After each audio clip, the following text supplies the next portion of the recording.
الله أكبر الله أكبر.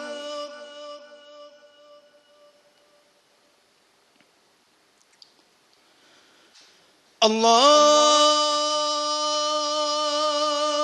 أكبر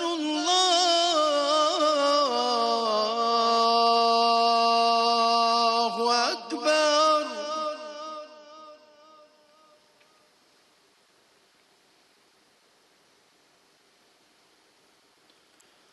أشهد أن لا إله إلا الله.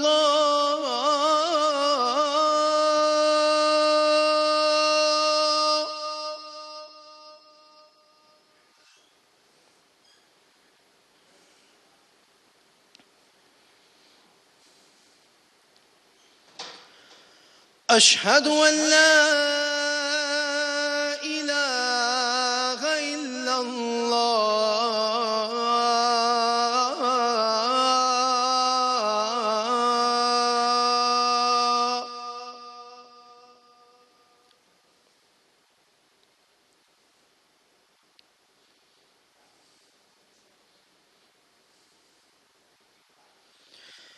أشهد أن محمد رسول الله.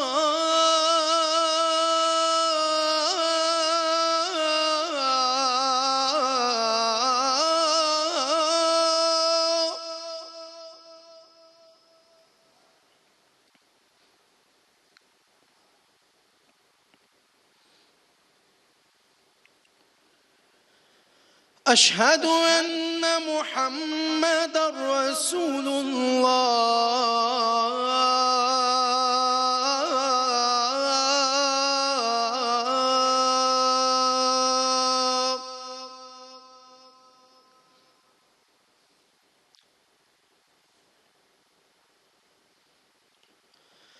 حي على الصلاة.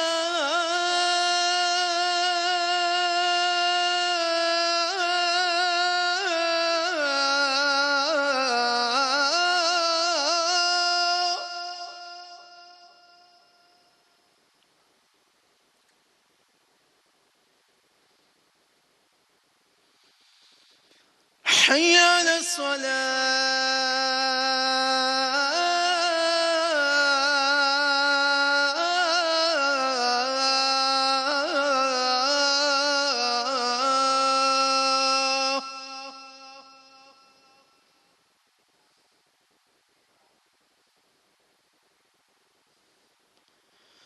حي على الفلاح.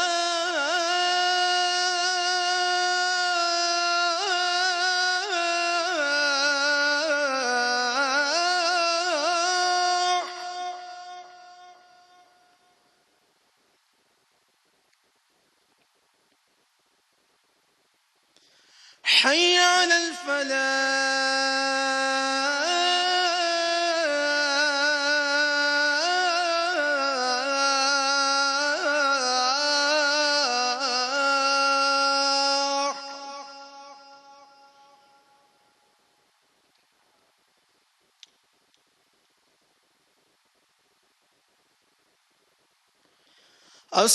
الصلاة خير من النوم.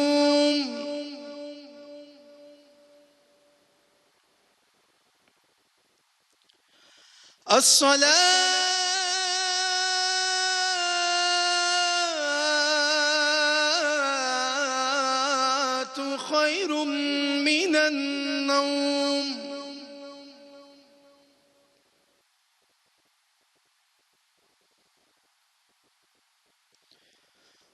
الله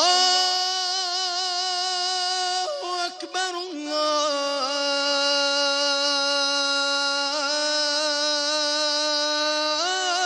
الله أكبر.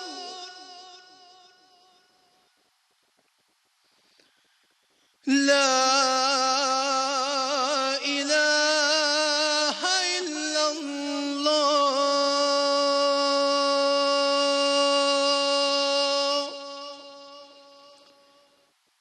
اللهم رب هذه الدعوة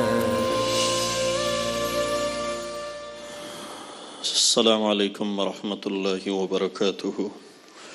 الحمد للہ الذی لا نحصی ثناء علیک وهو كما اثنى على نفسك وصلی اللہ تعالی علی خیر خلقہ محمد وعلى آلہ وصحبہ وعلى من تبعهم بإحسان الی یوم الدین. اما بعد.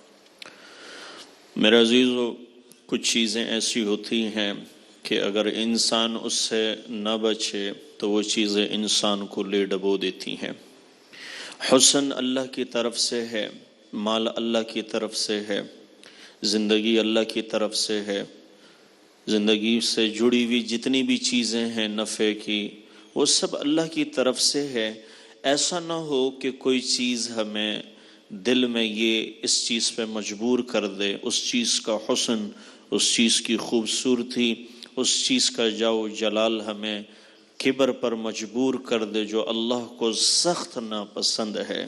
حدیث میں آتا ہے اللہ تبارک و تعالی کبر رکھنا جو رکھتا ہے، جو متکبر ہوتا ہے، اللہ کو سخت ناپسند ہے. تکبر تو اللہ کے ساتھ زیبا ہے.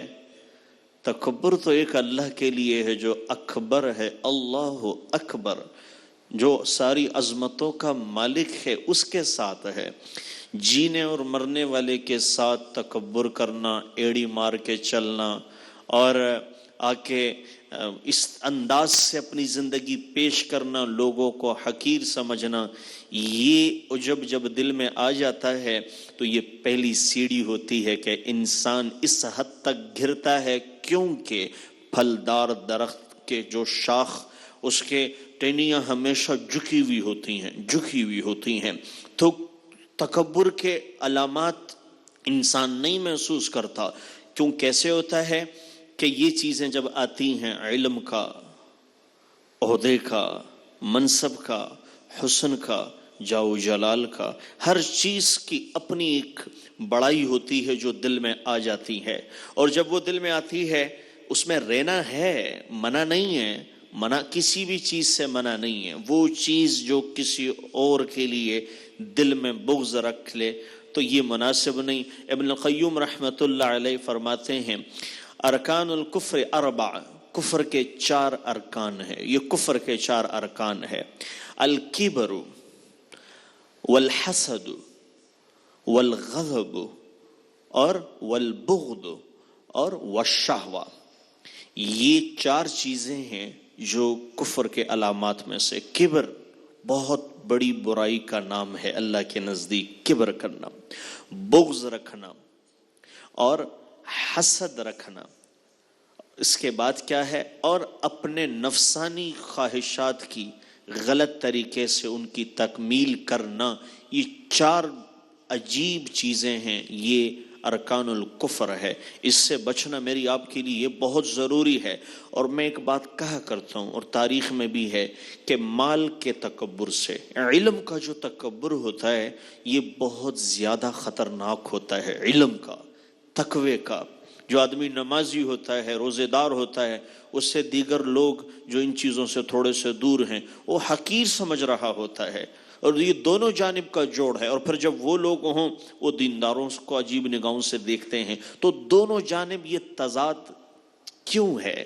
مال کا گمنڈ، ڈگری عہدے کا گمنڈ، یہ اللہ کی نعمت ہے، اس میں شکر ہونا چاہیے. نہ کہ شیطان نے کیا کیا تھا، کوئی بدکاری کی تھی، کوئی جھوٹ بولا تھا، کوئی اس نے کسی کا قتل کیا تھا، کوئی اس نے کسی کا مال چرایا تھا. اس نے کیا کیا تھا؟ اس نے تو وہ اپنا حق ادا کیا جو اس کے ذمہ تھا، وہ تو ادا کیا. لیکن ایک جملے میں جب وہ کبر پہ آیا اور تکبر میں آ گیا کہ انا خیر منہم، میں اس سے بہتر ہوں، خلقتنی من نار فخلقتہ من طین، آگ اوپر جاتی ہے، مٹی نیچے گرتی ہے، میں اس کو کیسے سجدہ کروں؟ تو یہاں کے مردود ہو گیا. تو یہ جو کبر ہے، یہ نفس، یہ جو خود پسندی کا جذبہ، جب تک یہ چیز نہیں قابو میں ہوگی تو یہ عجب، یہ تعریف سننے کے عادی کان، یہ گنگانا، لوگ تعریف کریں اور خوش ہوتے رہنا، نہیں، یہ سب دھوکہ ہے. غرور عربی میں کہتے ہیں دھوکے کو. تو ہم کہتے ہیں فلاں آدمی غرور کرتا ہے. نہیں، وہ اپنے آپ کو دھوکہ دے رہا ہے، وہ اس دھوکے میں ہے. میرے عزیزو، کوئی ساتھ کچھ نہ لے کے گیا، نہ کوئی ساتھ کچھ لے کے آتا ہے. تو نوفل بن ماحق رحمت اللہ علیہ کہتے ہیں نجران کی مسجد میں نے ایک نوجوان کو دیکھا، بڑا حسین و جمیل. میں نے اس سے پوچھا کہ ماشاء اللہ، میں دیکھ رہا ہوں کہ اللہ نے آپ کو کیا حسن دیا ہوا ہے. کہا آپ میرا حسن دیکھ رہے، میرے حسن پہ تو نعوذ باللہ اللہ بھی حیران ہے.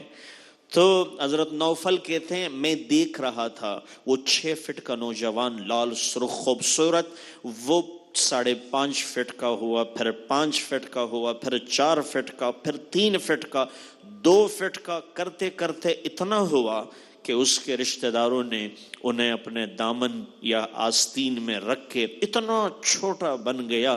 اگر اللہ مال دینا بھی جانتا ہے تو مال لینا بھی جانتا ہے، اللہ عزت دینا بھی جانتا ہے تو لینا بھی جانتا ہے، اللہ عروج دینا بھی جانتا ہے تو لینا بھی جانتا ہے. وہ دے سکتا ہے، لے بھی سکتا ہے، وہ تخت پہ بٹھا سکتا ہے تو مروا بھی سکتا ہے. ان چیزوں کا استعمال غلط کرنے والا ڈوب جاتا ہے. ان چیزوں کا میں کس پہ گمنڈ کروں؟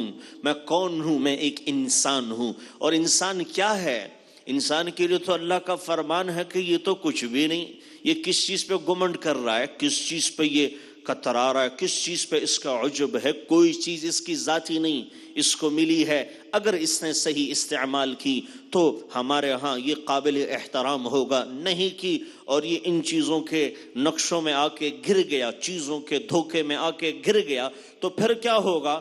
پھر تو اس کے ساتھ ایسا انجام کیا جائے گا جیسے پچھلے لوگوں کے ساتھ کیا تھا جو اس گمٹ میں آ گئے تھے.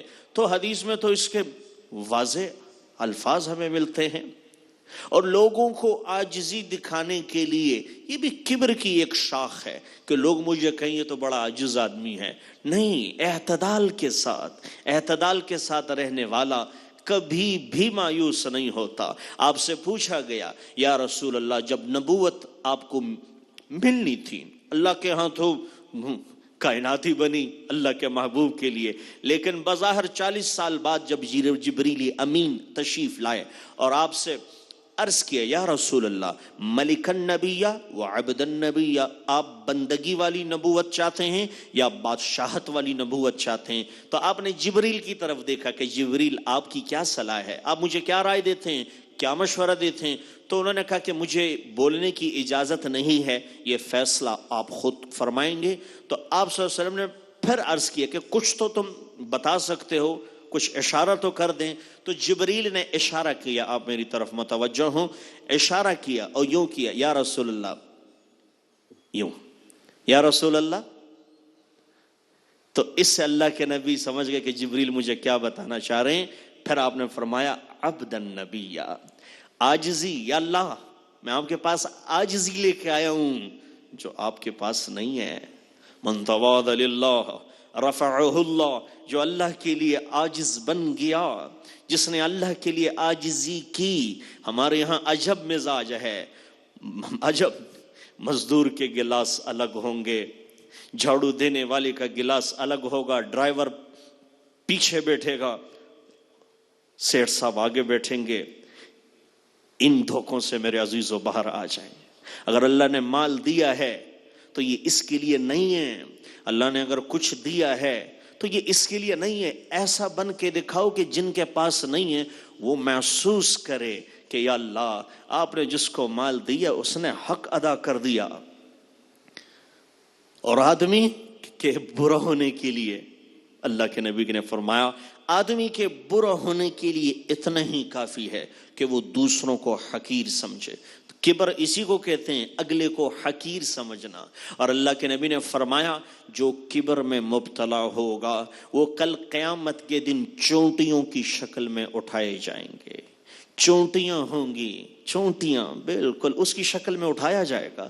تو میرا عزیزو، پھر اللہ کے نبی قسم کھا رہے ہیں کہ جس کے دل میں رائی برابر بھی دل میں کبر ہوگا وہ جنت میں نہیں جا سکتا. مرنے کے بعد تو جانا وہی ہے، اللہ میں عافیت سے پہنچائے. لیکن میرے عزیزو، خدا را بڑے الفاظ، بڑے جملے، بڑی بڑی باتیں. وہ ابو عبداللہ اندلسی بہت بڑے شیخ المشائخ اولیاء، بہت بڑے مرتبت پہ فائز تھے.